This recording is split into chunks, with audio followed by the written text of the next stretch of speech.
Alléluia. Que Dieu soit loué. Voilà le message de ce jour dans Zacharie 4:6. Je l'ai intitulé à partir de ce verset. J'ai intitulé le message C'est par mon esprit, dit l'Éternel des armées.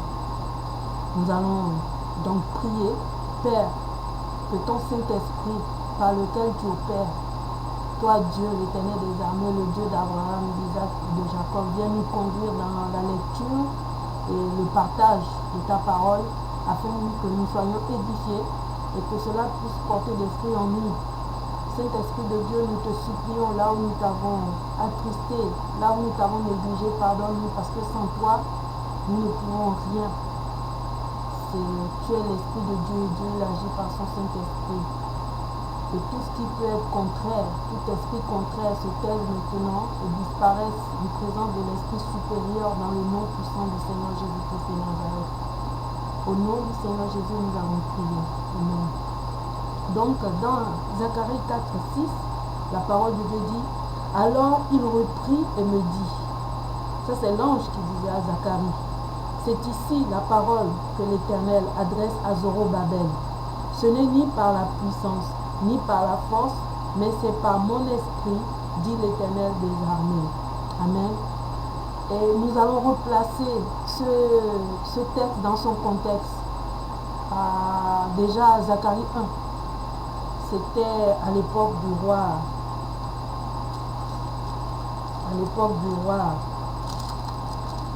Excusez-moi. À l'époque du roi Darius. Et la parole de Dieu a été adressée à Zacharie.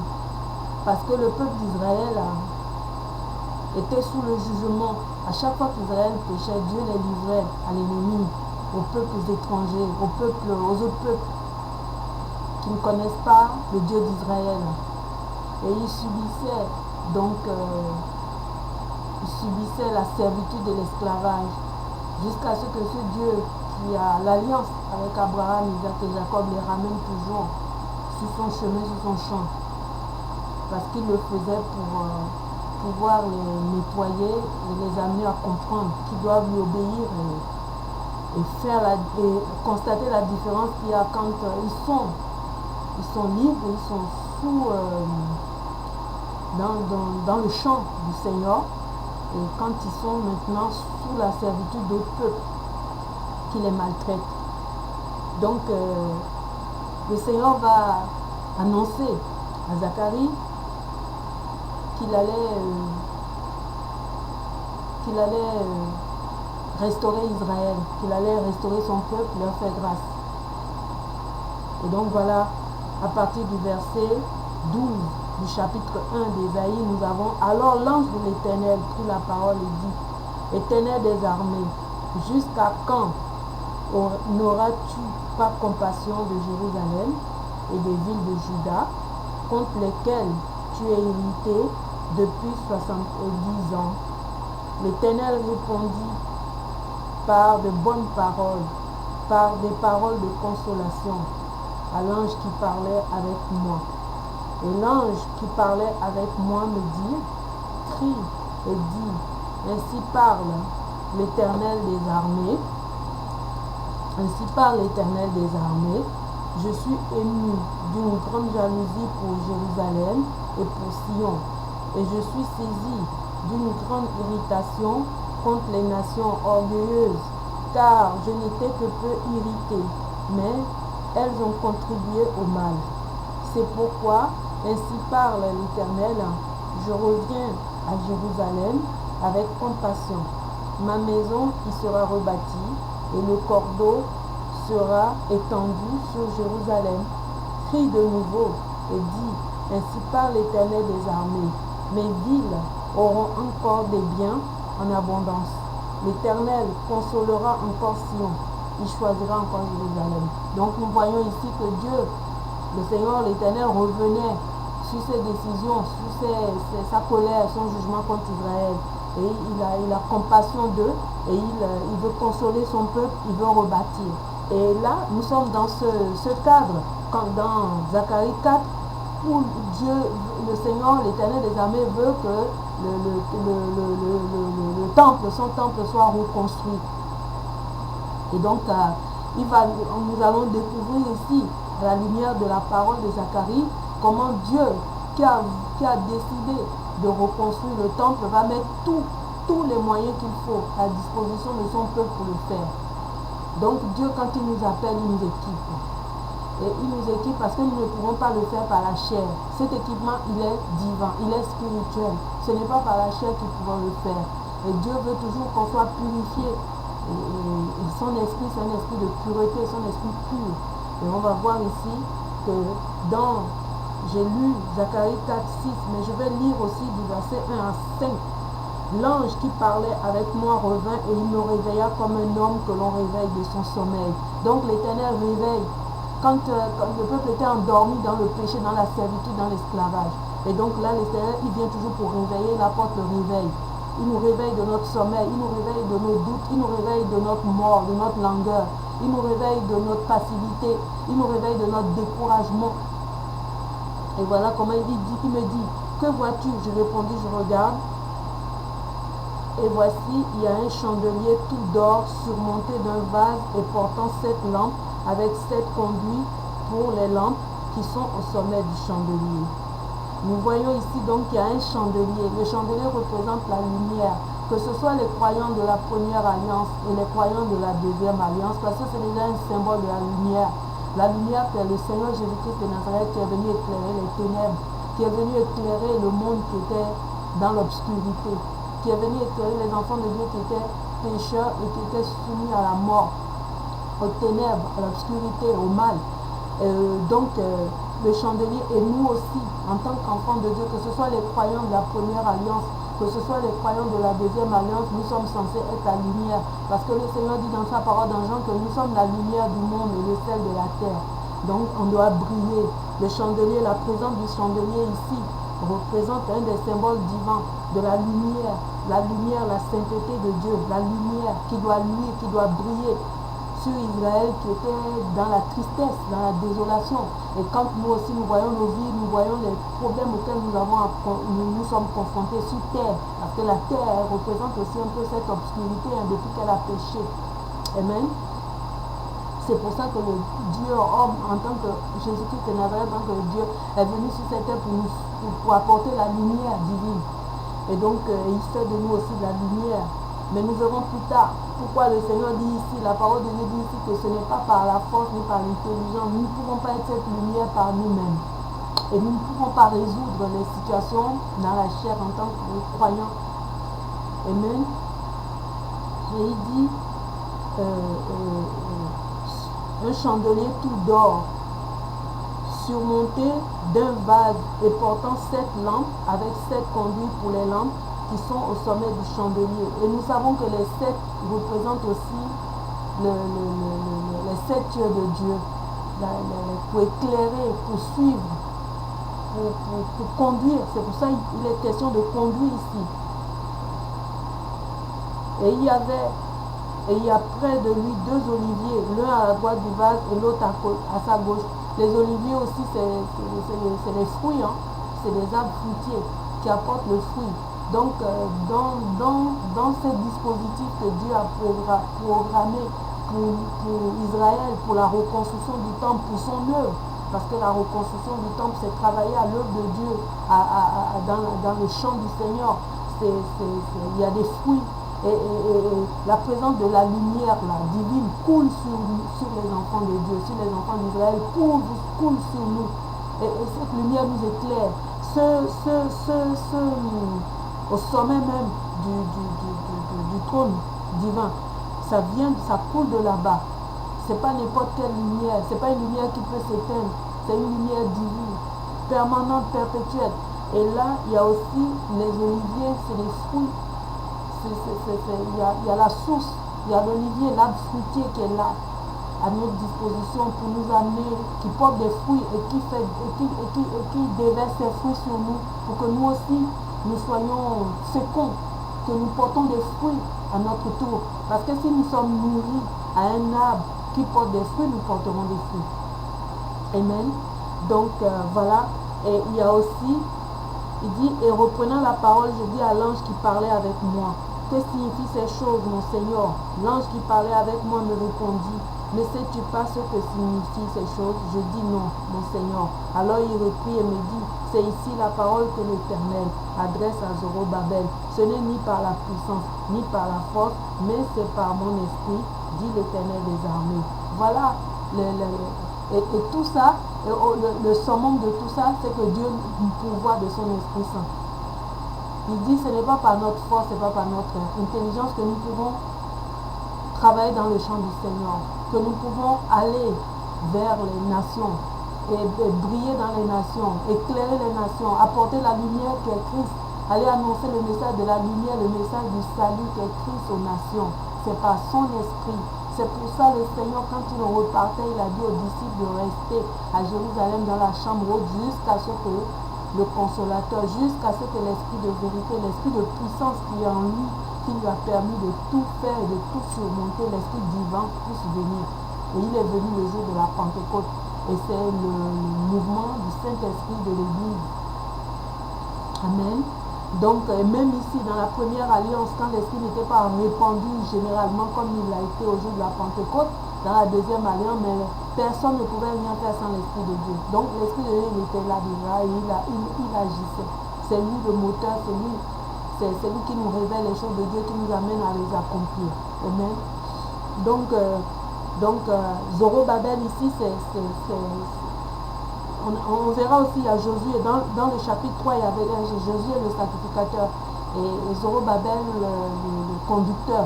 Donc c'est l'image du Christ sous l'onction royale et l'onction sacerdotale. Donc quel que soit l'angle sous lequel nous devons travailler dans le champ du Seigneur, l'appel que nous avons de la part de Dieu, il nous équipe en fonction.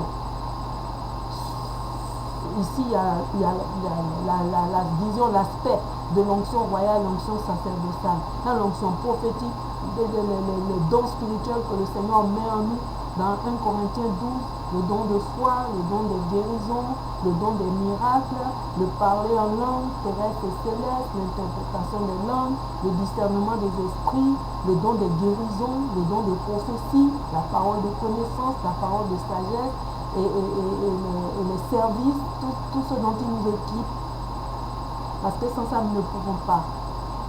Amen. C'est pour ça qu'il dit ici, ce n'est pas par notre force. À chaque fois que nous voudrions faire les choses par notre propre force, nous allons échouer. Parce que notre force peut nous abandonner. Nous pouvons nous affaiblir. Or, l'Esprit de Dieu n'est jamais affaibli. Amen. Notre intelligence peut être limitée. L'intelligence de l'Esprit de Dieu n'est jamais limitée. Dieu est un Dieu illimité. Son esprit est illimité. Son esprit est toujours fort, c'est un esprit de bravoure. Et ici, ce n'est pas un hasard s'il dit ce n'est ni par la force ni par l'intelligence, mais c'est par mon esprit, dit l'Éternel des armées. C'est aussi un aspect du Dieu combattant, du Dieu invincible, de l'Éternel des armées qui est au-dessus de toutes les armées. Nous pouvons avoir affaire à l'armée terrestre, à l'armée de Pharaon, des Égyptiens, au monde des ténèbres, leur puissance, qui mettent en œuvre toutes leurs armes pour venir contre nous. Mais si nous avons l'Esprit du Seigneur, l'Esprit de l'Éternel des armées, nous allons toujours nous en sortir, nous serons toujours victorieux pour la construction du temple, notre propre temple, notre corps, nos êtres sont censés être le temple du Saint-Esprit, l'habitation de Dieu. Et nous avons souvent affaire à la présence illégale, injustifiée d'esprits qui ne viennent pas de Dieu, de tout ce qui n'est pas de Dieu, de notre péché, notre chair ramène les actes que nous posons, de fait de nos corps, nos temples, nos vies, parfois l'habitation d'esprits impurs, d'esprits démoniaques, de tout ce qui ne glorifie pas le Seigneur, le péché, le mal, la méchanceté, les injustices, la jalousie, les convoitises, au nom de Jésus-Christ de Nazareth, font de notre corps une habitation d'esprit qui ne glorifie pas le Seigneur. Mais par la grâce de Dieu, quand nous faisons appel au Saint-Esprit, nous nous humilions comme Israël. Avant que le Seigneur ne les restaure, ne les console, ils étaient habités. Israël était habité de servitude, d'esprit impur, d'esprit d'idolâtrie, de cultisme. Ils pratiquaient le mal. Et Dieu veut reconstruire Israël. Dieu veut reconstruire les enfants d'Israël et rebâtir. C'est comme nous. C'est comme nous. Il veut nous rebâtir. Il veut nous restaurer. Il veut nous consoler. Et ce n'est pas par notre propre chair. Israël sûrement voulait aussi se révolter peut-être contre le roi Darius. Par ses propres forces, aller chercher des moyens humains, l'armée humaine, les forces humaines, les âmes charnelles. Mais le Seigneur dit non. C'est pas par vous. C'est pas par votre propre force. C'est pas par votre intelligence. Et on sait que Zorobabel, Dieu va l'équiper. Sa main va bâtir grâce par grâce pour reconstruire. Et il sera intouchable. Parce que l'Esprit de Dieu a pris toute la place. C'est l'Esprit de Dieu. Parce que sûrement le Seigneur voyait que les choses voulaient être faites par la chair. L'impatience parfois. Le découragement, l'âge. Quelqu'un qui n'a pas d'enfant, qui atteint un certain âge, se dit mais je n'en peux plus. Je ne peux plus, je n'espère plus. Or Sarah n'était plus selon les critères humains, elle ne pouvait plus enfanter, mais elle a enfanté. Marie, la mère du Seigneur Jésus-Christ de Nazareth dans la chair, c'était pas par l'action humaine, c'était par l'action de Dieu. Donc c'est Dieu qui souffle la semence en nous pour féconder. Donc le Saint-Esprit est capable de tout, il peut tout. C'est notre foi, notre disposition, notre amour pour le Seigneur, notre obéissance à sa parole. Parfois il y a des choses qui nous dépassent. On a envie de réagir. Et le Seigneur nous tasse. Il veut qu'on se taise devant certaines choses, des abus, des injustices, et qu'on se confie à lui. Et lui qui est Dieu, il se glorifie.